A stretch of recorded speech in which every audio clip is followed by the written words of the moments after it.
భక్తివర్ణ ప్రేక్షకులకి శుభోదయం. 7/8/2025 స్వస్తి శ్రీ చాంద్రమానం విశ్వావసునామ సంవత్సరం దక్షిణాయనం వర్ష ఋతువు శ్రావణ మాసం శుక్లపక్ష త్రయోదశి గురువారం.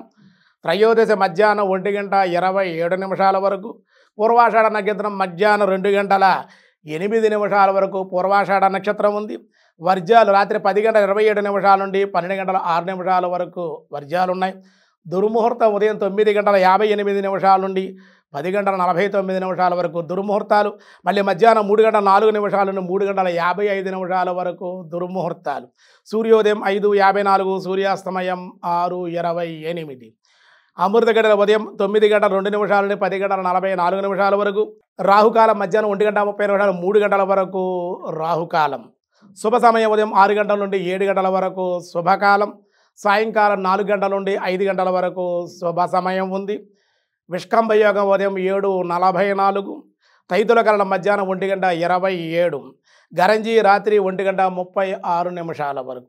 ఈరోజు దినారంభ చక్రంలో ముందుగా మేషరాశి. మేషరాశి వారి ఉద్యోగాల్లో బదిలీలు, గృహ వాహనాల్లో మార్పులు, ఉద్యోగంలో మార్పులు కూడా ఈరోజు అవకాశం ఉంది. వృషభ రాశి శత్రువుల వల్ల ఇబ్బందులు, స్వయంకృత అపరాధాల వల్ల అశాంతి, మానసిక విచారం ఉండే అవకాశం. మిథున రాశి వారికి ఈరోజు ఆరోగ్య లాభం, స్త్రీ సౌఖ్యం, ధనవృద్ధి, కార్యజయము ఉండే అవకాశాలు ఉన్నాయి. కర్కాటక రాశి వారికి అన్ని వ్యవహారాల్లో ఈరోజు అనుకూలతలు, శుభకార్య నిర్వహణ సామర్థ్యం కలిగి ఉంటారు. సింహరాశి ధైర్యంతో, మనోనిబ్బరంతో ముందుకు వెళ్ళే అవకాశాలు ఉన్నాయి. అన్ని విధాలా ఈరోజు విజయంగానే ఉంటుంది. కన్యారాశి వారికి ఆనందంగా ఉంటారు. ఉద్యోగంలో మార్పులు ఉన్నాయి.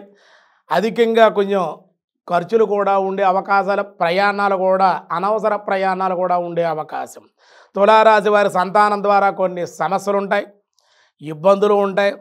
ఇతరుల విషయాల్లో కలగజేసుకోకుండా ఉంటే అన్ని విధాలుగా మీకు మంచిది. వృశ్చిక రాశి వారికి సంతోషంగా ఉన్నప్పటికీ అనారోగ్య సమస్యలు కొంచెం ఇబ్బంది పెట్టే అవకాశాలు ఉంటాయి. కొంచెం మానసిక ఆందోళన కూడా ఉండే అవకాశాలు.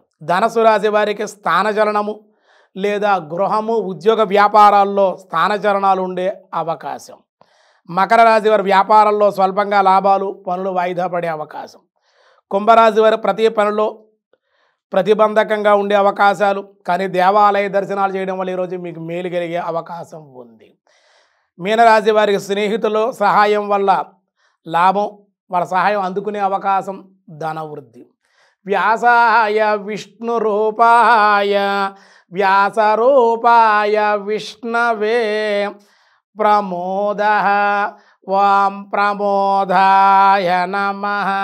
విష్ణు సహస్రనామంలో 525వ నామంలో ప్రమోదాయ నమః అంటే ఆనందము కలిగించేటువంటి వాడు, ఆనందంగా ఎప్పుడూ ఉండేటువంటి వాడు, తను ఆశ్రయించినటువంటి భక్తుల్ని ఆనందాన్ని కలిగించేవాడు కనుక పరమాత్మకి ప్రమోదాయ నమః అన్నారు. ఇంకా 526 నామంలో ఆనంద వాం ఆనందాయ నమః. ఆనందో బ్రహ్మ, పరమాత్మ ఆనంద స్వరూపుడు అయిన ఆయన అనంత ఆనందములలోని ఆనందము కలిగినటువంటి వాడు ఒక అంశం మాత్రమే అని చెప్పవచ్చు.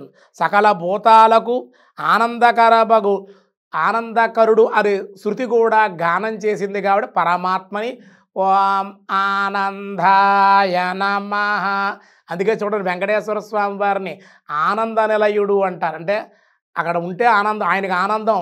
వచ్చిన భక్తులు కూడా స్వామిని దర్శిస్తే ఆనంద ప్రదేశం, దాన్నే క్రీడాద్రి అంటారు. కాబట్టి స్వామిని స్మరించిన, ఆరాధించిన ఆ దేవాలయానికి వెళ్ళా సరే మనకు ఆనందం కలుగుతుంది కదా. అటువంటి స్వరూపం పరమాత్మే కనుక ఆయన ఎక్కడుంటే అక్కడ ఆనందం. ఆయన స్మరిస్తే ఆనందం, పూజిస్తే ఆనందం, దర్శిస్తే ఆనందం.